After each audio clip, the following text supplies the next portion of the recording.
Welcome to Manny's TV Talk, where we will talk about all of our favorite reality TV shows and news surrounding them. Grab a snack, a drink, and get comfortable because this starts now. Hello, everybody, and welcome back. Today, we're going to be talking about the new episode of The Real Housewives of Beverly Hills, Season 13 Reunion Part 2. Let's get right into it. Well, I thought it was strange that a robber would leave your phone by the gate because you asked him to. It's just not that crazy. Okay. But what is crazy is to actually go on national television and to peddle a false narrative. Okay, so we kicked things off by Andy saying that there was a significant distance that Kyle was having with the other ladies. So that's where Kyle says that it bothered her when at the reunion last year, Dorit had said something to sort of defend Kathy, or that's how Kyle saw it, and things that Dorit might have turned on her for the public's opinion or their support. Dorit says no, the only reason she said anything was because she wanted to see both of them close and come together again as sisters. So Garcelle interjects and says to Dorit, "Do you ever say I'm wrong? Do you ever apologize?" Listen, I love Garcelle, but I don't think she should have interjected in that. Then they touch on Kyle's sobriety. She hasn't had a drink for over a year, but she claims that it wasn't due to Morgan. She just stopped drinking. So Andy asks the ladies why their reaction was why were they so shocked that she wasn't drinking and stuff. So Garcelle and Erika says that they were just teasing her. It wasn't that big of a deal. Dorit says that it wasn't just the drinking, it was the excessive working out and everything else. The tattoos. Kyle says that she's always worked out. She says it's not like I was being reckless by what I was doing. So Sutton says, well, I think you were being reckless. You said that I had a drinking problem and an eating disorder. So Kyle says, I never said you had a drinking problem. I actually made the conscious decision not to ever say that. Sutton says that Kyle was dropping seeds to infer it. Maybe she didn't necessarily explicitly say it, but she definitely did infer it. As far as the not eating comment, Kyle says that she's still standing on that because she says that's the truth. But Kyle does want to make it clear that she would never say that Sutton had a drinking problem. But Kyle spins it and says, why would Sutton come so hard at her at the wheat dinner when she had already told them with the Eagle woman that she had a hard year with Mauricio? So why weaponize that against her, she asks. Dorit responds, well, it was pretty vague. You didn't really go into detail that it was that big. So Kyle says, oh, well, I'm sorry that I didn't say every single detail. I don't owe it to y'all to do that. So Sutton says, listen, we all share everything going on in our lives. And Kyle says, that's not true. She says, my children have grown up in the show, learned how to drive, are engaged, have businesses, have gone to college. I've had problems with my marriage, problems with both of my sisters. You this season bought a horse and got a dating coach. Give me a break. All you have is cashmere and a horse. Damn. Listen, I don't like Kyle, but she kind of ate with that. Kyle says that Sutton has, said that it's off limits for them to ask her questions about her ex-husband. So Sutton says, well, we had questions about your tattoos, your working out, because your lifestyle changed. That's why we noticed, we really noticed it. Kyle says to Sutton, you came into the season specifically to come after me. Sutton says, what? Kyle says, what? Like kind of mimicking her. It was getting crazy. Andy asks, but did anyone else insinuate that Sutton had a drinking problem? And Crystal says that Dorit did as well. So Dorit says, I don't know if she has a drinking problem or not. I don't know. Sutton says that she's not going to defend herself anymore because she doesn't have a drinking problem and she doesn't have to prove it. Dorit says, well, we don't think that. So Sutton screams, well, if you don't think that, then say it out loud. So the next segment they watch is the wheat dinner because it was so crazy that it needed its own little topic time. They addressed Denise, who was high as hell, and said to Erika, watch the show. Andy reads a comment for Erika that said that Denise is probably still mad at Erika for helping Rena during the Brandy drama. Then they ask Dorit about that hilarious upside down jacket. It's so funny. Then they talk about Erika, who at BravoCon had said that PK and Dorit were heading to Splitsville, and they see some scenes of this season where Dorit and PK were kind of having a hard time. So they talk about Dorit's appearance change, how her hair is darker, she stopped wearing clothes with labels, and there was some shade. that perhaps she might be on a budget, but she says no. Hilariously, though, Andy yawned for a third time at the reunion while Dorit is talking. And then, you guys, Lord have mercy, Dorit apparently done got robbed again. Apparently, she went to Marshall's. Dorit Kemsley at Marshall's? What? So, apparently, a man stole her purse. Oh my gosh, I mean, dang, these ladies gotta go to Harvard and make them do a study on them because the probability of getting robbed, mugged, so many times, they must have some bad luck, allegedly. But then we get into something. We get into the comment that Garcelle had made in her confessional, kind of throwing shade, saying that she noticed the jewelry that Dorit was wearing after the robbery. So of course Dorit is acting all mad and like the victim about that. Garcelle says that she never doubted that Dorit, got robbed. Rather, she thought that there were some things that were off. Dorit asks, like what? And Garcelle says, well, you were wearing your ring. Dorit says, well, I had just gotten here from London, so I already had some stuff on me. What else? What other details, Garcelle? What other things didn't make sense?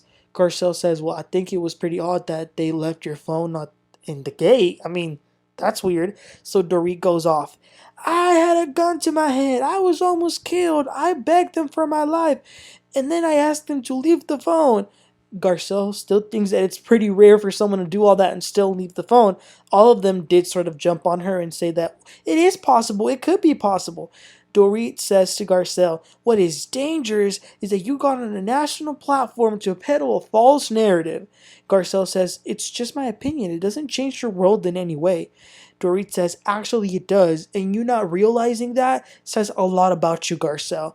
And Garcelle just says, well, I'm sorry that I hurt you. Andy also asks Sutton, because Sutton had said that PK was caught with another woman in the car.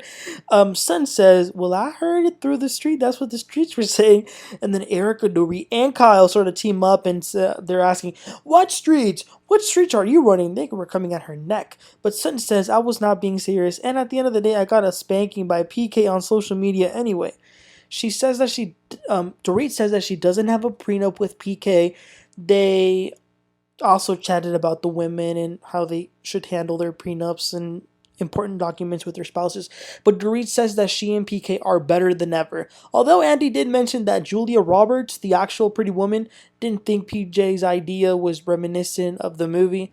But Dorit says that all is fine and we should ignore the blogs that talk about them having any issues. They go back to Kyle and Dorit. Dorit said that she had noticed on Instagram that Kyle was not posting a lot about her and Mauricio, so Dorit knew that there was something off, which is why she asked. Kyle says that she just likes to be closed off sometimes and keep to herself. I see both sides. I could see why Dorit would be hurt by Kyle not telling her this, but it's a mess. Moving on, it's time to see Erika's season package. Her season was definitely much more calmer than the last 2 years. Erika feels like this was her comeback. Andy congratulates her on her Vegas residency. They plug in her special. They bring up that Sutton threw some shade, saying Erika's tickets were being sold for $7. Sutton says, well, I was actually defending her because somebody said they were $1. Oh my gosh. Sutton cracked me up with that. Erika says that she does not feel bad about the Denise thing because Denise asked for it.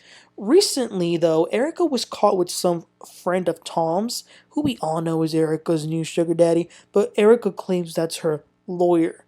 Andy brings up the other special, which I think it's on Hulu, where Erika actually went to go meet with the women who are victims or either their relatives of the victims. And Andy asks if she can explain why she sat down with them, and Erika says, I cannot. But she does say that she definitely learned a lot about the women and it actually raised more questions which will be answered in court. Andy says that Tom has been diagnosed with dementia, but recently it was ruled that he was competent to stand trial.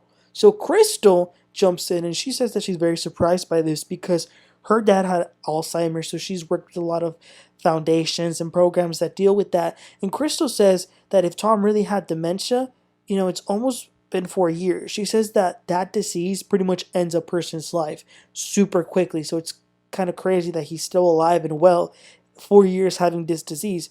Erika then gets mad and says, I don't know what Crystal is trying to say. If she's saying that Tom is faking it, then she should say that Tom is faking it. But Crystal definitely she held back. She didn't say it right away, but you could tell that she thinks that something is going on, as we probably all have thought. The fabulous Kathy Hilton makes her way into the studio to get ready. She was also, by the way, I love Kathy. She was talking to one of the hairdressers, I guess, and she was talking about Kyle and Mauricio, and she says that she actually saw Kyle wanting to end things with him for the last 3 to 4 years. She then says, "Oh, I don't think I was supposed to say that." The next season package that the ladies see is Sutton. And despite Kyle saying that all she did was buy a horse, Sutton had a lot of scenes to see. We can't forget the famous name him. Name him. So first thing first, the people think that Sutton was, saying she was lying in the Magic Mike show because she was ready. She brought the dollar bills. Sutton says that she just didn't like the simulation of a woman being ate out, but she admits that she overreacted. They also ask Erika if she planned the elevator moment in Vegas. She says, "No, if I could plan that, then I could plan being a millionaire," which I think she's lying. Sutton says that we also got to remember that that day was the same day that her ex-husband told her that he was moving to London and told her to move with him along with the son. But for one of the first times ever, Sutton said no to him, that she told him she was not going to move to England. And Andy says that he sees that this show has empowered a lot of women and giving them voices. So Sutton then brings up the previous comments that were made earlier when Kyle said that all she had was cashmere and a horse. She says that hurt her feelings. She has much more than that. She has a store. She has a new business. But Kyle says that she was just joking because Sutton had said that Kyle wasn't sharing anything, and Sutton doesn't even want to share about the driver she kissed. Andy brings up that Sutton gets $300,000 a month. Wow. Still crazy even hearing it after all this time. But to go back again, Kyle in Amazon Live had said that she was taking a break from Sutton's friendship. Kyle said that it hurt to see Sutton throw digs at her in her confessionals and in her different interviews. Sutton says that before the wheat dinner, though, she had a good conversation with Kyle, but Kyle switched up when she saw the cameras go up. So she says that Kyle was not a good friend. And then they start to fight all over again about who offended who and who did what. There was a question where they said that Teddy might be doing Kyle's dirty work because remember Teddy, why is she still why are they still bringing her along? But anyway, remember how she was in that Watch What Happens Live and she had said that Sutton had vodka in her purse? Yeah, so they're thinking that maybe Kyle set her up to that, but Kyle says no. And then Sutton says to Kyle, "You have relentlessly been mean to me." Kyle says, "Where?" So Sutton says, as Denise would say, "Watch the show." Boom. Woo. So that was the end of the second part. Listen, a lot of stuff going on. A little bit too much fighting. I was getting a little bit tired of that fighting. It was hurting my head. But it's really interesting because I really didn't think they were going to have that much to talk about in the reunion. But looks like they did. Next week, Kathy will come out and Sutton will faint. So that'll be interesting to watch. But yeah, you guys, what did y'all think about this first part? There was so much to talk about. Dorit versus Garcelle. Erika versus Crystal, Kyle versus Dorit, Kyle versus Sutton. So let me know your thoughts. Please don't forget to like and subscribe, and I'll catch y'all next time. You'll have a great one. Bye.